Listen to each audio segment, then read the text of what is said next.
ജീവിതത്തിൻ്റെ വിശുദ്ധിയിൽ വസിപ്പാൻ്റെ ഗുണം നമുക്കിടയാണ്. പ്യൂരിഫിക്കേഷൻ, അതോടൊപ്പം തന്നെ പരിശുദ്ധാത്മാവിൻ്റെ അനുഭവം ഉണ്ടാകും. അത് നമുക്ക് നൽകപ്പെട്ടിട്ടുണ്ട്. മാമോദിസയേറ്റതായിട്ടുള്ള എല്ലാവർക്കും നൽകപ്പെട്ടിട്ടുണ്ട്. ദൈവത്തിൻ്റെ ആത്മാവിനാലാണ് നാം ഉത്ഭുതമായത് തന്നെ. ഓരോ ദിവസവും നമ്മൾ കാക്കുന്നത് ദൈവത്തിൻ്റെ ആത്മാവാണ്.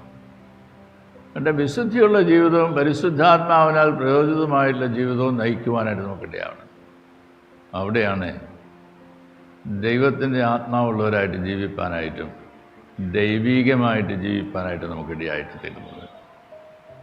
തൻ്റെ ഏകജാതനായ പുത്രനിൽ വിശ്വസിക്കുന്നതായവരും നശിച്ചു പോകാതെ നിത്യജീവൻ പ്രാപിക്കണം. അതാണ് നമുക്ക് നൽകുന്നത്. അവനിൽ വിശ്വസിക്കണം. Trust God.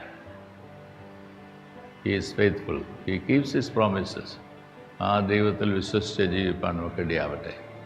കർത്താവേ, ഇന്ന് നിൻ്റെ ശരീരവും നിൻ്റെ രക്തമൊക്കെ ഞങ്ങൾ ഭക്ഷിക്കുകയും പാനം ചെയ്യുകയും ചെയ്യുമ്പോൾ കുർബാനയിൽ പങ്കെടുക്കുന്നതായുള്ള അവസരത്തിൽ നിനക്ക് ഞങ്ങളെക്കുറിച്ച് ഉദ്ദേശം മനസ്സിലാക്കി നിനക്കുള്ളവരായി വിശുദ്ധീകരിക്കപ്പെട്ട ജീവിതം നയിക്കുവാൻ ഞങ്ങളെ സഹായിക്കണമേ എന്ന് പ്രാർത്ഥിക്കാം.